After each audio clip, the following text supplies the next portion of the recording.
Hey guys, so I'm going to show you to start a stopwatch for your iPhone. Now it's pretty simple and there's two ways to bring up the app. So one way is you say, hey Siri,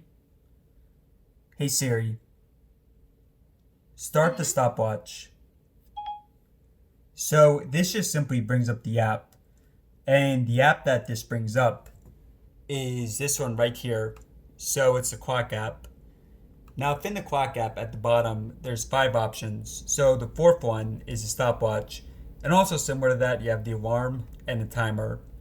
So for the stopwatch, you just press right here to start.